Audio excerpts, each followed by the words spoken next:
In short, Sackboy: A Big Adventure is a good platformer.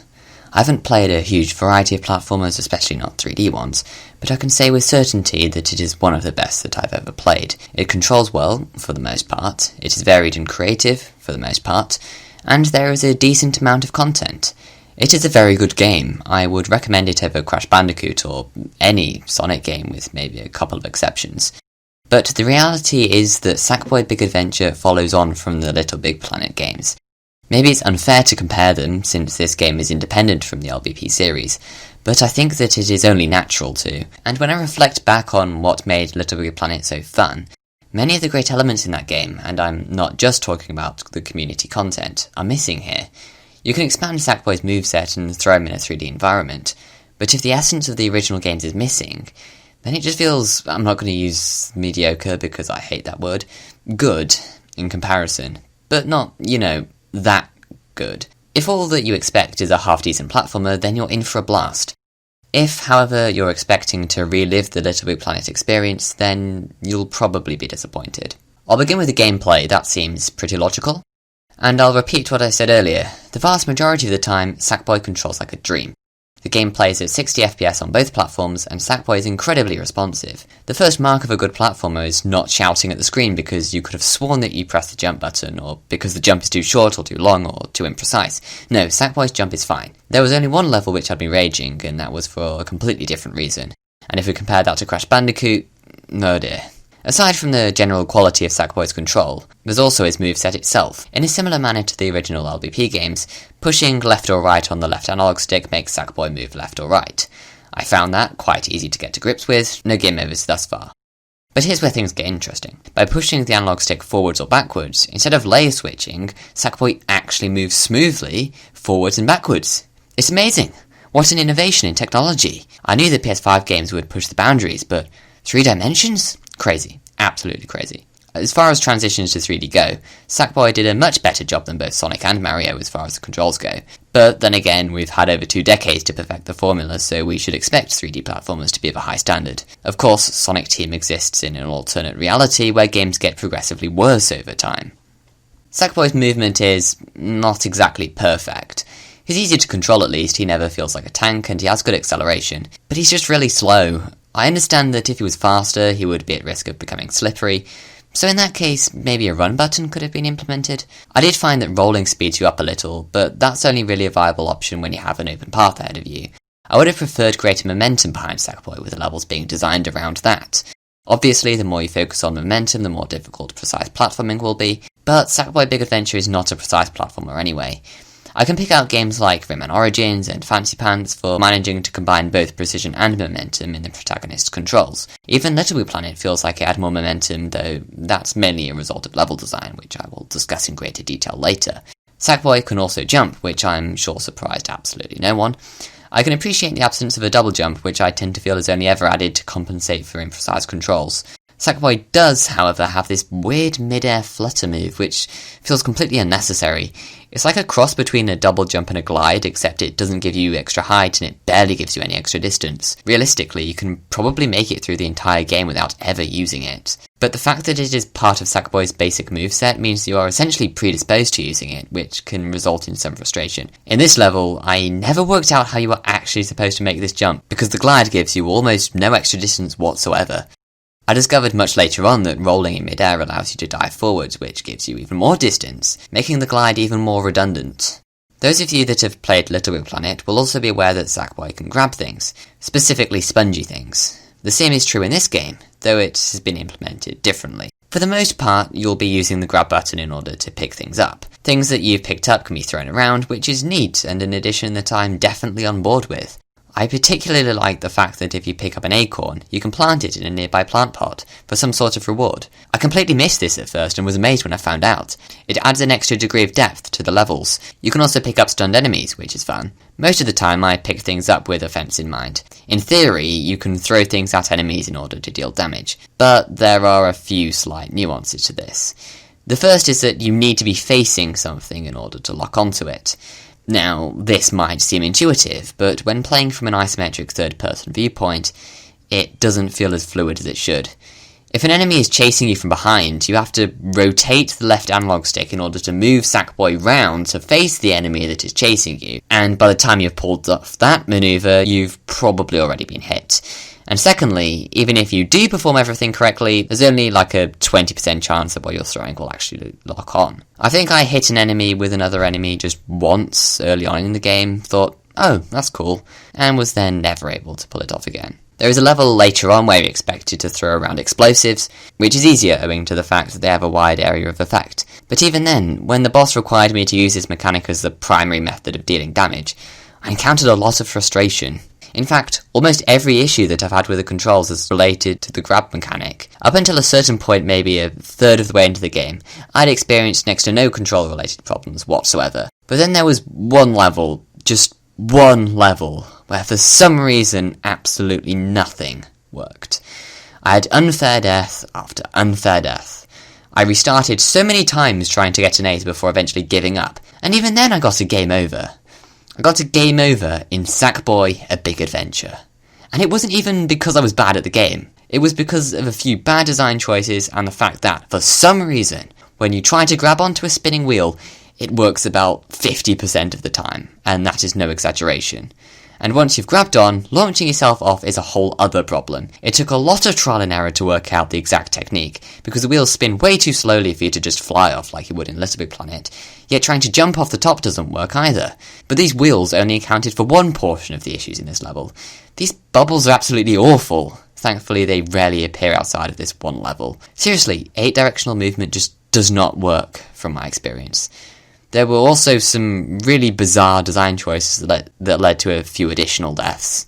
But at least that's just one level. If you're like me and frequent BS is a deal breaker, Sackboy: Big Adventure is a safer platformer as you can ever really hope for. But still, in regards to the grab mechanic, irrespective of how non-functional it is, it just isn't as fun as it was in LBP. In LBP, it was used to create fun, physical puzzles or momentum-based levels. In this game, it feels more like something thrown in here and there just to mix things up and remind you that grabbing is still a thing, because otherwise I'd honestly forget it was there at all. Again though, I will commend the ability to pick things up. That is a nice evolution of Sackboy's moveset. It's just a little disappointing that one of the most fun mechanics that was really at the core of Little Big Planet isn't as well utilised in this game. That being said, Sackboy: Big Adventure does have an uncomfortably long name, and I feel that it is breaking the flow of the script every time I say it. I can't abbreviate it to Saba because, I don't know, it doesn't sound right. When you name your game, please go with something that naturally rolls off the tongue. Get it? Rolls. Oh yeah, I didn't really talk about rolling, did I? Okay, so rolling can be used to gain speed, as I said earlier. I think it can also be used to dodge, kind of like every action RPG ever. There are also these little doors that you can only enter if rolling. Furthermore, by rolling into an enemy, you can stun it, opening up to be either picked up or just slapped a few times. You need to be careful though, charging headfirst into an oncoming enemy often does you more harm than anyone else. I also haven't yet discussed combat. You press square to perform a basic attack. I say that as if to imply there's a heavy attack, which there isn't. However, you can perform a ground pound by pressing triangle in mid-air. This has very limited utility considering you deal damage by jumping on something's head anyway, but by performing a ground pound, I don't believe you get the bonus height from bouncing off. Also, I don't know if it's just me who finds it a little difficult lining Sackboy up with things for performing a ground pound. Maybe it's a sort of isometric camera angle. Fortunately, I had no issues with depth perception in regards to platforming, which is more than can be said for a certain small to medium-sized terrestrial marsupial omnivore endemic to the Australian-New Guinea region. There are also a couple of combos that can be performed. By pressing circle and then quickly pressing square, Sackboy will execute a spin attack. This is the absolute best move in his arsenal, and I used it all the time. You can also press square and then X to do something. I think I only pulled it off a couple of times, and it's pretty worthless when, with the same amount of effort, you can turn into a human Beyblade. As to be expected, Sackboy's moveset can also be expanded through equipping a gadget. Gadgets are level specific and the levels tend to be designed around them, which brings some welcome variety. They are also compulsory for defeating certain bosses, which helps make each boss fight feel unique. Most, if not all, of the gadgets make defeating enemies easier. There are some which are specifically melee weapons, but they appear very infrequently. If they were hidden throughout more levels, maybe I'd be more enthusiastic about them. In one level I just kind of happened upon the umbrella. It wasn't necessary for that level at all, so just kind of felt a little redundant. Which is a shame because it's probably one of the best gadgets. Another criticism that I would have is that the gadgets add another element to the gameplay. but without really changing the core of the gameplay. This isn't a really scathing criticism. At worst, the gadgets are inoffensive. I mentioned in a previous video discussing the design of Sonic games that I want gimmicks to add variety but still be in line with the game's design philosophy. That's exactly what the gadgets in this game do. They basically just extend what you are able to do already. Maybe your jump or your reach is extended, that sort of thing. But I think that since Sackboy has a less defined design philosophy than, say, Sonic, he needs a little more variety, or else every level just kind of feels like another platforming level. In order to really get my point across, I'll discuss the levels in a little detail now. For the first couple of worlds, I was really in awe at the levels. Every level introduces a new aesthetic or a new gimmick. For example, in the first world you go from gardens to an ice level to fireworks. There are also auto-scrollers, a level on a boat, a level where you can walk up walls, levels with shurikens.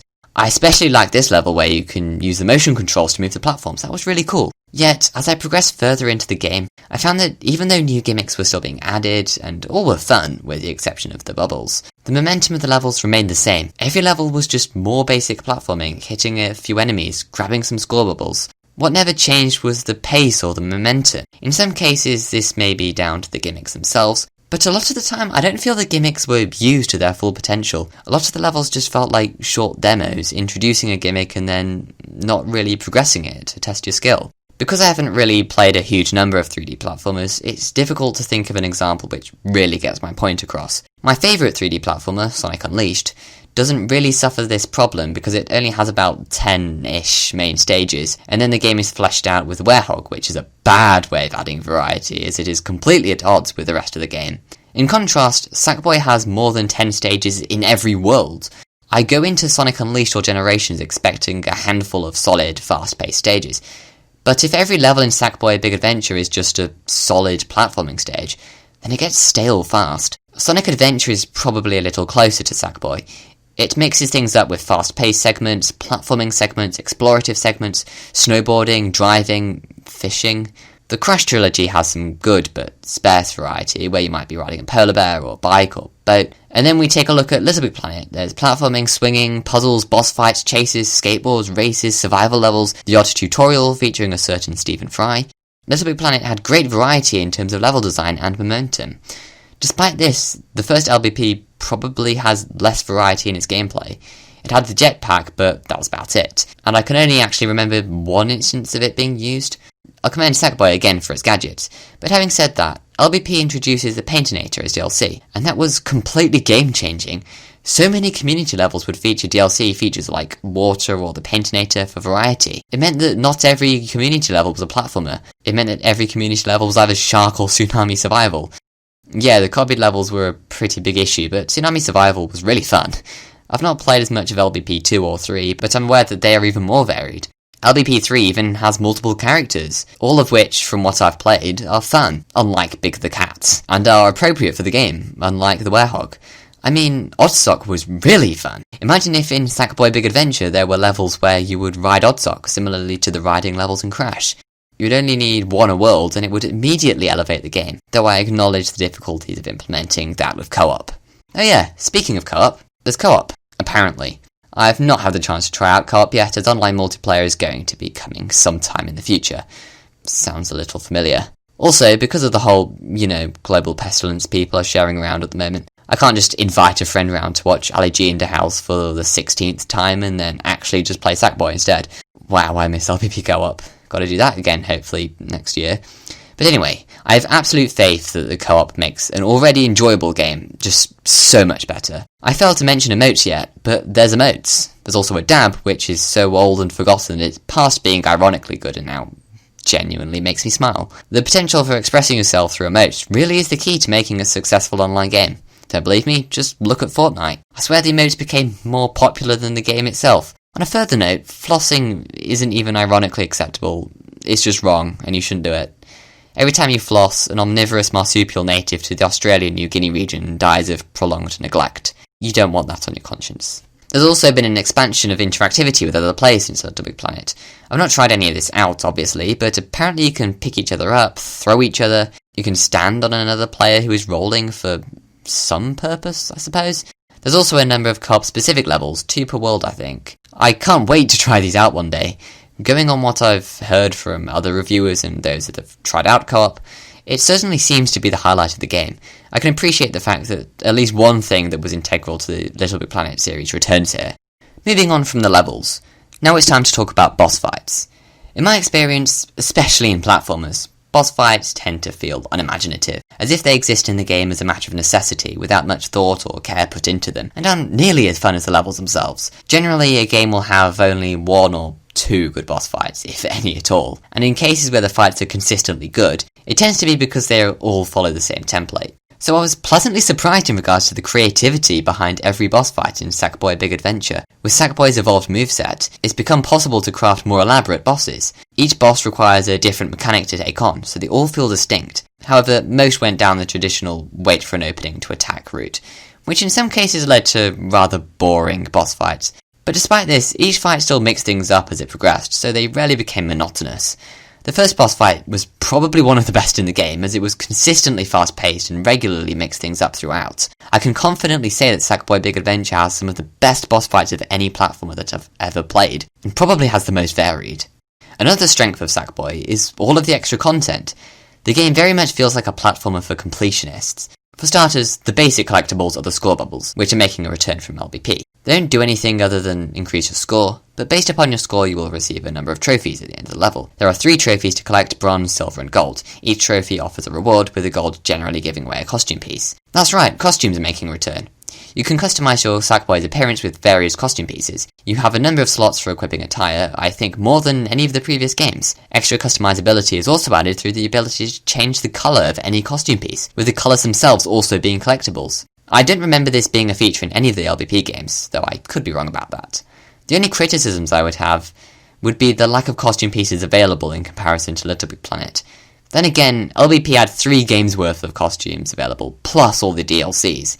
This makes me hope for DLC packs for Sackboy in the future. In fact, there were 3 costumes available as free DLC from day one. Free day 1 DLC is a bit of an odd practice, but hopefully in this case it is an indication of DLC to come. I would like to discuss the possibility of DLC in a future video, so I'll save my thoughts on this topic for now. My other criticism would be the absence of stickers, which added a whole other depth to character customization and player creativity in general. You could stick stuff on yourself, on the environment, on other people. I think stickers should have stayed as another means of expressing yourself, but in regards to costumes specifically, the ability to change the colour of an item of attire makes up for it, somewhat. And in regards to gameplay, stickers were essential for sticker switches, which were a means of obtaining some of the more well-hidden prizes. I feel that there is a larger problem resulting from the absence of stickers, decorations, create mode, and even the reduced number of costume pieces. That being the sparsity of prize bubbles. In Little Big Planet, there could be over 100 prize bubbles in a single level, making each run through the level immensely rewarding. That's also not to mention prize bubbles received for getting a certain score, not dying, and for collecting all prize bubbles.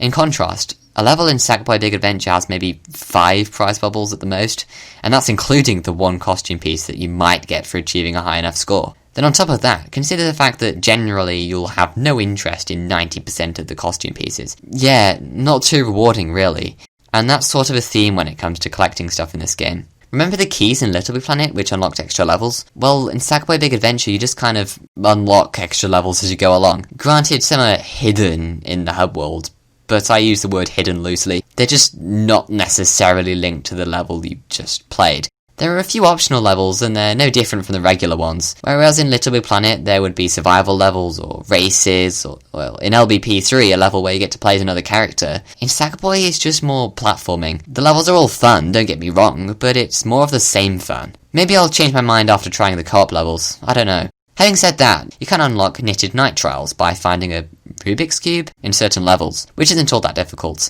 The trials themselves are races which are probably the greatest challenge the game has to offer. Though they aren't difficult to complete, if you want a gold trophy, it can be quite the challenge. Not nearly as challenging as what a more difficult platformer such as Celeste or Hollow Knight has to offer though. I was under the impression that these dream orbs which you collect throughout the game were a way to unlock extra levels, but that's not entirely true. They act like the Sun and Moon medals in Sonic Unleashed or those things in Rayman Origins, in that you need to collect a certain number in order to progress. Unlike the aforementioned games though, they don't, I believe, unlock extra levels. They're also incredibly easy to obtain. When you collect one, it goes into its designated position in the cloud thing, so if you miss one, you know whereabouts in the level it will be. I guess in that sense they're kind of similar to red star rings from Sonic Forces, except they're probably even easier to find. Though the levels are open, there are a few genuinely well hidden areas, and you could reliably 100% a level in only a couple of attempts. If you contrast that with Little Big Planet, which probably had a more linear level design, you could spend ages searching for the last couple of prize bubbles and be amazed when you finally found out where they were. Since you need a substantial number to progress in the game though, maybe it's a blessing that they are easy to find. The reason that I stopped playing Rayman Origins was because I couldn't collect enough of whatever it was that you needed to collect in order to progress. Honestly, I don't think collectibles should ever be necessary for progression. Instead, Sackboy should have had a variety of extra levels akin to those in the Little Big Planet series, which could be unlocked with the Dream Orbs. Or even better, hide a key in every few levels which unlocks a specific other level, then implement the Dream Orbs more like the Red Star Rings in Sonic Generations, which would unlock music or concept art. I prefer actual rewards to what is essentially currency, so maybe it would have been even better to then go with a Sonic Unleashed approach of unlocking music and artwork directly, by just finding a cassette tape or whatever in a stage. That would give each collectible intrinsic worth, rather than it just being another Dream Orb.